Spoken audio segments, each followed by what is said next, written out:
The morning began with an earth-shaking roar. At first, Ethan thought it was thunder rolling across the valley. But when he stepped onto the porch of his family farm, his eyes widened. Lined across the dirt road were 10 massive bulldozers, their engines growling like beasts waiting for command. And in front of them, dressed in her flashy pink jacket and oversized sunglasses, stood Karen, the president of the local HOA. She raised her hand with a smug grin as though she had conquered new territory. Ethan's farm wasn't part of their subdivision. It was older than the HOA itself. Yet somehow, Karen decided his land was unsightly and needed to be brought under control. She had tried letters, then fines, and when Ethan ignored both, she escalated. Now, bulldozers stood ready to fence him in, to cut off his only road in and out. Ethan's hands clenched, not in anger but in disbelief. His father had built this farm with sweat and sacrifice. It wasn't just soil, it was legacy. And watching Karen smirk at his porch felt like a direct insult to everything his family stood for. He knew what she didn't. Ethan wasn't just a farmer. He was the land commissioner for the entire county. The very person who had the authority over permits, zoning, and land use. Karen thought she was about to trap him. In truth, she had just set the stage for her own downfall. Karen strutted up the gravel driveway with 2 HOA board members trailing behind like loyal soldiers. "Mr. Ethan, you've ignored every notice we've sent. Today marks the end of your violations. These bulldozers will clear your cluttered farmland and prepare it for community beautification." Her words dripped with arrogance. The board members nodded, flipping through clipboards as if their papers carried the weight of law. Ethan stood tall, his voice calm but firm. "This farm is not under your jurisdiction. You have no authority here." Karen laughed, loud and mocking. "Authority? You're about to see what authority looks like." She snapped her fingers, and one bulldozer lurched forward a few feet, its blade glinting under the sun. Dust clouded the air, but Ethan didn't flinch. What Karen didn't realize was that the road her bulldozers were blocking was not just any road, it was a public easement Ethan himself had approved years ago as land commissioner. Blocking it was more than arrogance, it was illegal. And every engine running on his land without a permit was a violation stacked against her. For now, Ethan kept quiet. He wanted her to show her full hand. If Karen thought she could intimidate him, she was gravely mistaken. By mid-afternoon, the bulldozers had formed a wall across the only entrance. Karen stood in front of them like a queen guarding her castle. Neighbors gathered, whispering in disbelief. Some shook their heads, others nervously avoided eye contact.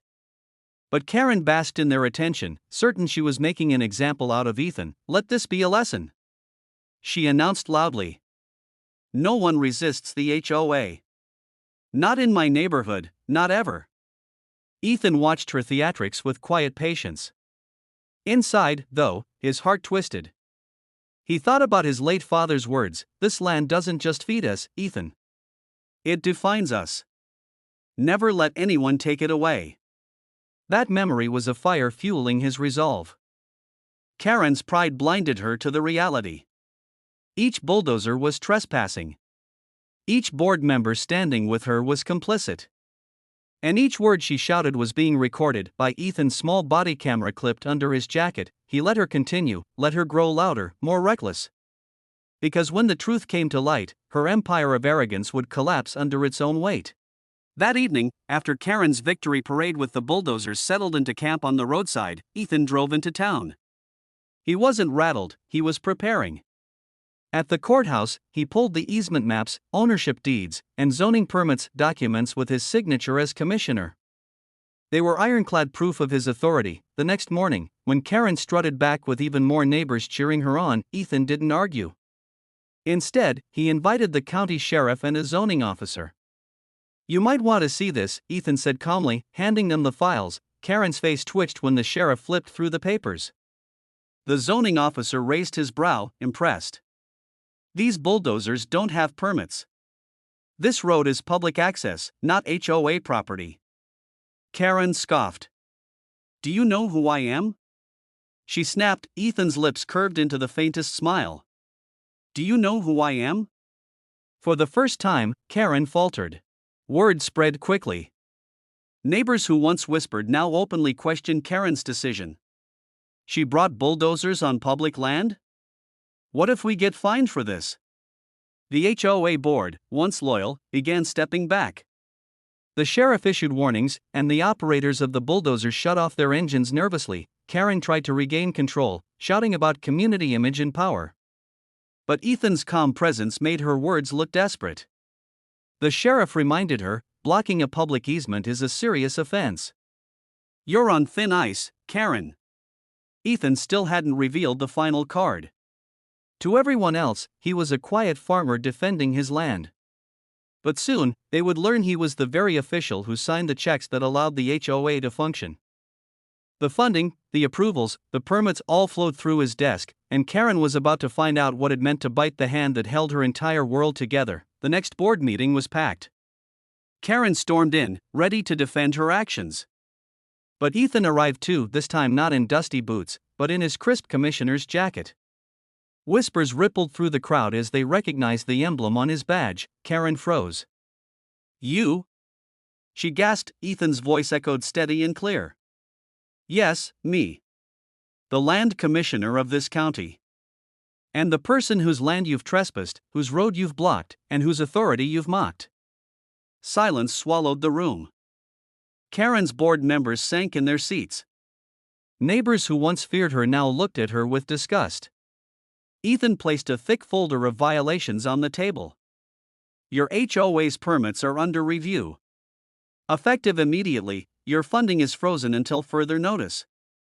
Karen's face drained of color. For the first time, she had nothing to say. Days later, the bulldozers were gone, hauled away by order of the county.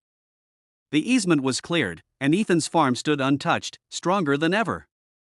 The HOA's grip over the neighborhood weakened. Without funding, their threats lost power, and Karen's name became a cautionary tale. Ethan didn't celebrate with shouting or revenge.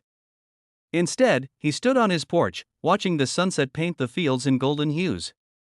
His father's words echoed once more, this time like a victory: never let anyone take it away.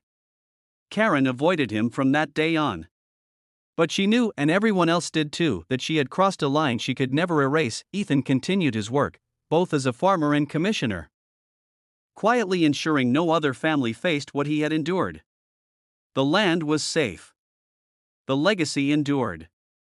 And Karen's empire of intimidation was nothing more than dust in the wind, and that was the final twist in this unbelievable HOA story. If you loved the drama, don't forget to like, subscribe, and drop a comment sharing your thoughts. It really helps this channel grow.